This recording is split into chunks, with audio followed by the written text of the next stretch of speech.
Good afternoon, everyone. It's Jamal the broker. How are you doing? I wanted to finally get this YouTube thing going and share somewhat of a homeowner diary with you all. I am a real estate broker here in Indianapolis, but I feel like a lot of us agents and brokers forget that we too have been through the home buying and selling process, and we can forget a lot of those emotions that people might be weighing those scales before they enter the buying market or the selling market, and everything that they're taking on emotionally as they work through the process.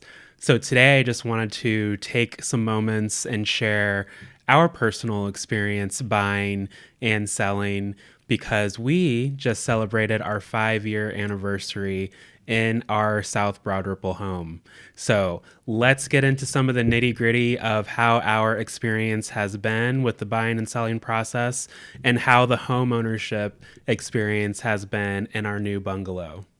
So we moved October 2019, right before the world closed in 2020. And it was one of those decisions where we'd been in the condo for just under 6 years, going on 6 years at this point. And it was late summer. We met our realtor at an open house that was down the street in the Eagle Creek area. My husband popped in just to kind of check it out and ask some questions, and we were off to the races. So we roughly had about 21 days, I'm pretty sure, when we decided, okay, we're going to knock out some projects. We're just going to go ahead and get this thing ready for the market.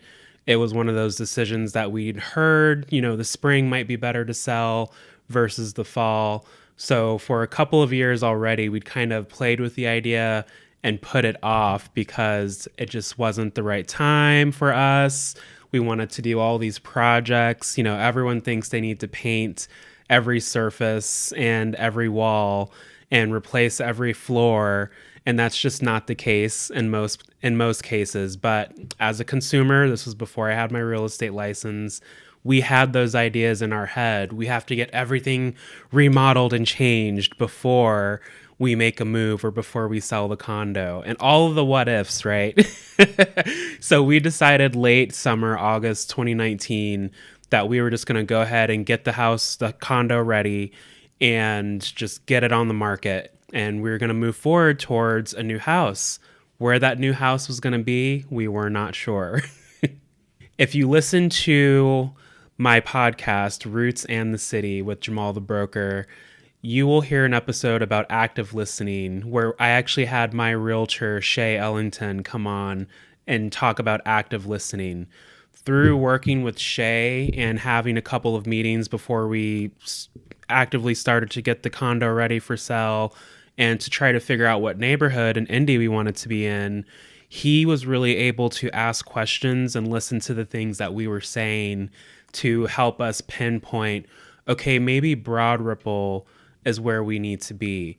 So the reason we are wanting to move is we were in a nice, quiet suburb in Eagle Creek, close enough to the interstate, but far enough away so it wasn't a big to-do if we had to travel, and we were still close enough to the interstate so we can get downtown and other places pretty quickly. But there wasn't a ton of area outside of Eagle Creek Park that we could walk to go get a coffee, go to the grocery store, walk the dog safely. And again, our neighborhood was really nice and quiet. Cobblestone, if you're familiar with the condo neighborhood, Cobblestone, right by Rick's Boatyard. And I always bring that up because Rick's Boatyard is a very tasty place to eat here in town. And we could ride our bikes or walk there if we wanted to. But to the point of why we were moving, there were only so many things we could enjoy that way, whether it be walking the dog safely, worrying about if there were sidewalks available to do that, riding our bikes, or just making a quick little trip out in the neighborhood for some trinkets and treats. So in the end, we decided on Broad Ripple because there was a ton of walkability. At the time, we were going out a little bit, but we were not known to close down anybody's bar. But the option to go get a beer or have a drink by foot or on a bike was very attractive to us. We are both pretty active individuals. Over the years, we've become more and more active. So these features in a neighborhood were really important to us. I loved Eagle Creek because I grew up in Alaska and it was covered in these beautiful mature trees, very nice and private and secluded feeling. But that walkability and just the access to um, downtown Indianapolis, more inside of the city, was important to us. Now, when it came to what we were looking for, we're not individuals who need a ton of space. At the time, it was us and one dog, Reynold, our oldest. And we're not the types to covet a bunch of square footage. We are not attracted to big houses just to have extra rooms, all the guest rooms we don't need, right? But again, this is our unique experience. And as a buyer or a seller, I'm sure that you've had these thoughts and discussions as well. How much extra space do you need? Do you need more than one guest room? Do you need a guest room at all? These are all things that we were kind of playing with in our decision. And we decided a 3-bedroom, 2-bath situation would be perfect because we could have a guest space / optional office situation and keep it nice and cozy that way. And in Broad Ripple, of course, you can get a range of homes, a range of different types of homes. And I will never forget, we had a list of 7 houses, and this house was number 2 on the list. And after we saw this house, we canceled the other showings and we went to write an offer. So the process of buying and selling, if you have not been on the buy side or the sell side, in this video, for the sake of time, I'm going to put a pretty little bow on it and tie the two experiences into one, because in some situations, that's how it is. You're selling a property and you're looking for a new one. If you're lucky enough, you might have some of that weight taken off of you and you're just looking to buy a house and get into the house. But when you are selling and buying at the same time, the stakes are, in my opinion, a lot higher. And the emotional roller coaster of it all is just so up and down, getting things ready to go. So let me share some of that with you all in this vlog here. So on the selling side, we had to start there. Okay, we're selling the condo. We decided, after going over a list of to-dos with our realtor, we kind of picked out the projects we wanted to do, what was feasible for us, what goals were attainable for us in this timeline to hit that goal, that listing goal. And again, 21 days, 3 weeks. We weren't sure if we'd be able to meet that turnaround, but we actually did it. So the condo was not anything huge. It was right around 1,000 square feet, maybe a little less than that. Upstairs, downstairs, kind of loft style. Bamboo flooring, because we actually had to replace our floors twice in that condo. It was laminate before, but we had hardwood floors, basically, carpeted stairs. And the whole place was blue because I loved the movie Cruel Intentions. And if you remember Sarah Michelle Gellar's character, Catherine, and that epic blue bedroom she has, the image of that room will never leave my mind. It's so chic, so sophisticated. And I knew when the first time our floors had to be replaced, and we had contractors in there who could paint the very high ceilings for us, that was the moment to paint that. At the moment, we were not considering selling at all. So it really was a happy accident that we got to do some painting on the inside, because that part was already done.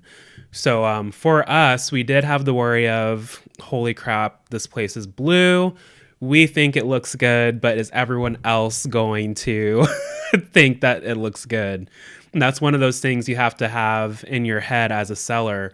You're trying to make your place as marketable to the public as possible. Again, you don't have to change everything, but just being quite honest, a lot of people do not have that imagination to see through a color, to see through a countertop or wallpaper, and what it would look like if it was theirs, or if they're okay with keeping the color or the materials that are in place. So the paint job, we decided absolutely not. That was enough. We like it. It's styled appropriately. We're going to just leave it be. Other projects we did were to save some money. We didn't want to replace the vanities, but we did paint them. We changed the hardware. We cleaned the carpet on the stairs. Landscaping outside. We had to refinish our deck and repaint that before we listed. And luckily that was earlier in the summer. But again, one of those happy accidents. That part was already done. Because as you're setting your place up to sell with your offer price to the public, you want to make sure that that cost is justified. You want to make sure that they can see the vision and the care that you have put into the home. And that's the page we were on. Just very focused. We're very clean people. Let's make it even cleaner. Let's fix every little scratch that we can. So we painted the bedroom. We put some new curtains up around the place. Now keep in mind, we'd been in this condo for 5 years and going on 6, and we didn't think about doing any of this until we decided to sell. So in the house, I mean, happy anniversary to us. It's been 5 years in this house, but we're trying to be more mindful of not waiting until the very last minute to do a project if we can manage it and if we can help it. So while we're getting the condo ready to sell, we get through all the projects. We even cleared things out of the home to make it look a little less cluttered. With smaller footprints, you do want to make it feel as open and as big as possible. So in 21 days, we were able to do that and get it listed. We immediately started looking for homes as soon as it was listed. And luckily for us, we were able to sell the condo in 14 days, and we were under contract for this property within that time period as well. So again, the emotional roller coaster of it all. The selling side for the condo has to go well because our offer is contingent upon that condo selling for us to get into the new place. So everything goes well. On the buy side, it was fairly smooth. Negotiations were pretty clean.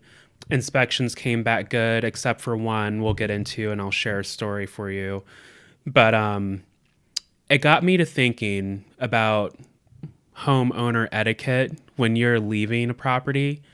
So we got through closing. We came here. Now, keep in mind, we left our condo immaculate. Immaculate. Clean floors. I'm talking cleaning the floors to the corner. Okay, don't step on the floor anymore. Here's our little patch where we're going to sleep tonight, and then we're going to wake up and exit the place in a way where we're leaving no footprints. 0 footprints.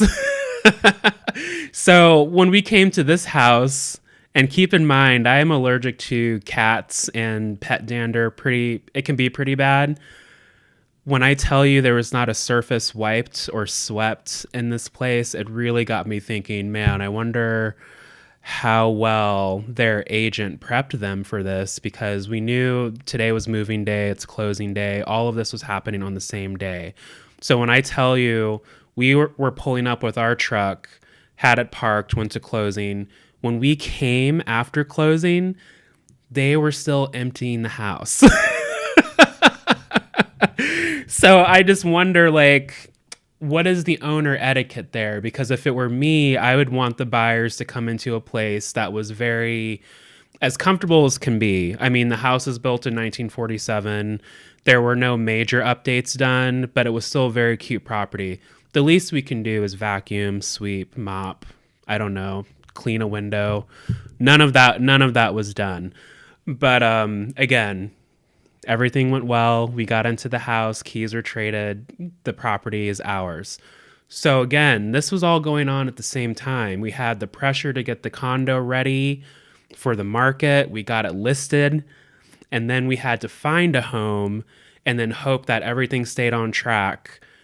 We're talking inspections, appraisals, all those pieces that happen on both sides for 2 separate transactions, hoping all of that went well. And it did. So we got through it. So again, as a broker, I wanted to kind of do this video diary vlog situation for you all because we have been there. We've been in your shoes. We understand the stress and the emotion that you are riding throughout this whole thing. Brokers and agents, we want the best for our clients. We want to see you happy at the end of the day, at the end of the transaction, and beyond the transaction. So sharing these moments is just letting you know, hey, I might have a real estate license, but I am human as well. So let's get into some of the wins and woes of of home ownership to close all of this out. Because home ownership is not easy all the time. It will test you. You will have a love-hate relationship of certain aspects of it, and you will learn a lot about yourself in the process. So again, listen to Roots in the City, where I share stories about my experience. It's a quick hit real estate podcast where we talk about real estate and finding community. Episode 4, I will never live it down. I will never let you all forget it. The sewer scope. Get a sewer scope, people. We live in an older neighborhood in Broad Ripple. We should have known better. Our realtor told us to get the sewer scope. It would have cost us a few $100s. We didn't do it. And 5 days into living here, we had to replace the sewer line, a whole sewer line. And we had to take down a giant willow tree that was in front of the house that we absolutely loved. But had we done the inspection, we would have seen that the roots completely infiltrated those old clay pipes. And that led to us having a tree removed, another tree removed because it was too close to the house. The paranoia was setting in. So we're like, every tree near the house needs to go. And we did get a warranty on that work because our realtor negotiated some coins off for us and a longer extended warranty. So thank you again for that, Shay. Just to kind of paint the home ownership picture though, some things are maintenance. Some things are maintenance. You know, one day we came down in this window right here. It looked like the window was crying. Like, where is this water coming from? The window's closed. Where is this water coming from? Turns out there was a leak in the roof. And when we bought the property, the roof was older, but it was, at the time, it showed well and it was passable. But things happen. It's easy when you first move into a house. Oh, the sellers must have known about this. Not all the time. Sometimes things just happen. And this was one of those moments. So similar to the sewer, you know, we did some research to make sure that there was ever any work done on this. There was not, because when that water was in the basement after 5 days, immediately we were like, oh, they had to know about this. I called every surrounding plumber, no record of the work done. So who knows? To this day, who knows? We took care of it. The window and the roof leak, we got really lucky with insurance because we could prove that there were 2 hailstorms in the area that probably had contributed to the deterioration of the roof.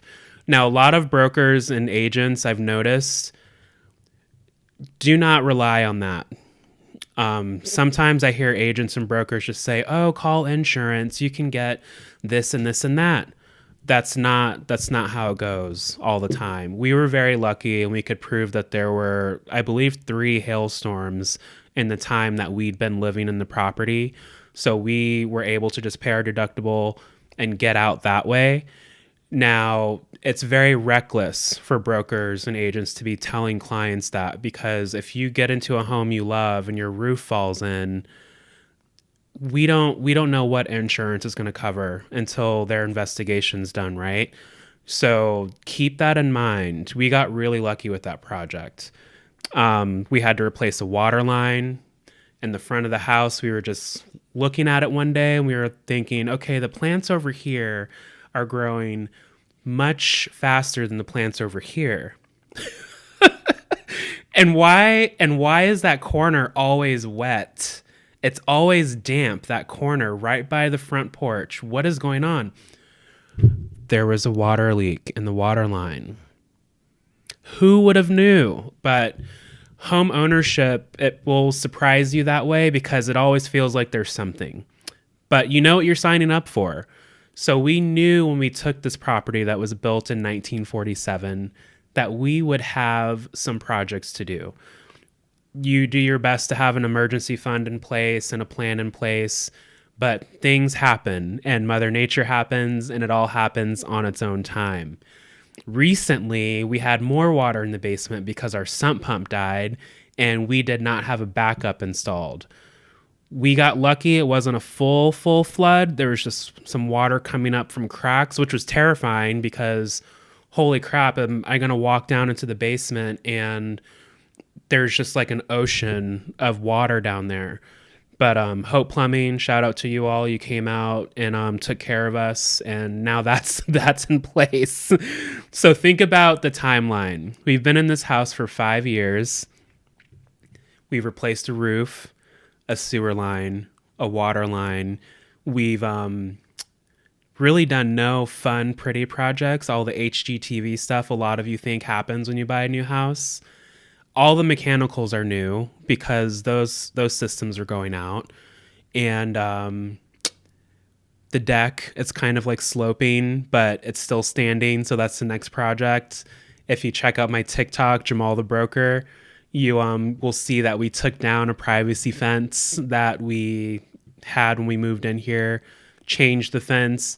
That is a nice, beautiful project we got to do, but really we had to tap into that project because the fence was getting real lenient. It was getting real leany towards our vehicles, and it was just the time to do it before the winter so the snow didn't put weight on it and we wake up to our cars smashed with an old fence and snow.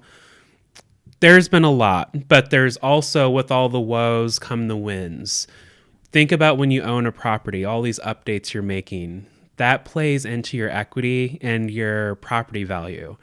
You are taking care of the space.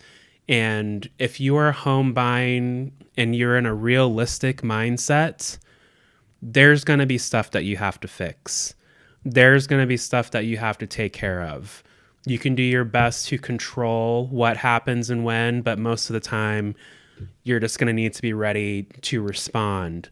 But you're also paying attention to your house. You know when things look and feel different. So we've been very good at staying on top of projects, very mindful of the property that way. So it's been, I'll never forget, when coming from the condo, we were not interested in a yard at all, in the slightest, because we never really had one to worry about. And my husband, he grew up on a farm, and we had backyards growing up in Alaska, but again, we had no desire to have one. As soon as we walked through that privacy fence and saw the extension of the backyard leading up to the Monon, immediately we knew we had to have this property. And speaking for myself, I will say there's been no regrets. We're not the types of people to move to any suburb. We like being closer to the city and in town. So we have about a third of an acre in Broad Ripple. So we're probably just going to extend on our property and continue to take care of it. But it's not easy. It's not easy. There's a lot of wins and there's a lot of woes, but the woes almost always turn into wins because at the end of the day, you have a house that's been bandaged and fixed and repaired and polished properly. And now you don't have those projects to think about or worry about for a very long time. And if you have a good realtor in your corner, they probably would have helped you negotiate a warranty or two to ensure that those updates and changes stay in place and undisturbed. So replay this video, replay this podcast whenever you need a little boost of confidence and motivation. It is possible. And I can tell you that having a realtor in our corner really helped us get through everything from getting our condo ready to finding our new property. And even to this day, with some of the issues that come up, we can refer to them and say, hey, this happened. What should we do? Who do you recommend? We love being in South Broad Ripple because the Monon, of course, you see me on there all the time. We can go on our walks to the grocery store. We can go get a beer if we want. There's lots of cool shops in the area. We're pretty close to the state fairgrounds, so we can walk there and save on parking. And it's been a really nice, quiet, peaceful 5 years over here in my neighborhood. We are loving it. I imagine we're going to keep loving it and thriving in it. And these businesses are going to keep learning my name just because that's the kind of energy there is around here. You walk into a place, they know who you are. I know who they are now. And that's a lot of fun. That's a lot of fun. I do keep in touch with a couple of old neighbors in my old neighborhood, but I miss it and its tranquility and all the big trees. But moving over here was the best thing that we could have done for our little family because it's perfect and it's just what we need. So you've got this wherever you are in your buying or selling process. Remember to breathe. Realtors, we kind of turn into counselors, vent, get it all out. Completely normal, completely normal. Just let us be your guide, and you too will be a happy and satisfied homeowner. All right, until next time, bye.